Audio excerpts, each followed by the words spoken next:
মাননীয় স্পিকার, আজকে দেশের মানুষ মনে করে আমাদের মাননীয় প্রধানমন্ত্রী ওনার বিরুদ্ধে ষড়যন্ত্র চলছে। আমরা দেশটাকে যেমন ভালোবাসি, ওনার সুযোগ্য সন্তান মাননীয় প্রধানমন্ত্রীকেও আমরা ভালোবাসি। আমরা চাই তিনি তার দেশ পরিচালনায় সফল হন। কিন্তু আমরা দেখতে পাচ্ছি আধিপত্যবাদী গোষ্ঠীর একটি ষড়যন্ত্র ওনার বিরুদ্ধে কাজ করছে। তারা ওনাকে ভুল পথে পরিচালনা করার চেষ্টা করছে।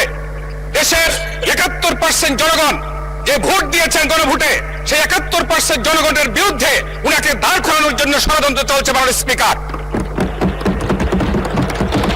আমরা বিশ্বাস করি শহীদ প্রেসিডেন্ট জিয়াউর রহমান যেভাবে সকল ষড়যন্ত্রের জাল ছিন্ন করে সিপাহী জনতার কাতারে এসে দাঁড়িয়েছিলেন, আমাদের মাননীয় প্রধানমন্ত্রী সেইভাবে আধিপত্যবাদী গোষ্ঠীর ষড়যন্ত্রের জালকে ছিন্ন করে সেই গণভোটের পক্ষে এসে তিনি দাঁড়াবেন। মাননীয় স্পিকার, মাননীয় স্পিকার, আমাদের এই পার্লামেন্টে এক ইতিহাস সৃষ্টি হয়েছে। সরকারি দল বিরোধী দল বলে আমাদের ন্যাশনাল ক্রাইসিসকে সমাধান করার জন্য একটি কমিটি গঠন করা হয়েছে ঐক্যবদ্ধভাবে। আমরা দেখেছি এই কমিটি গঠনের পরপরই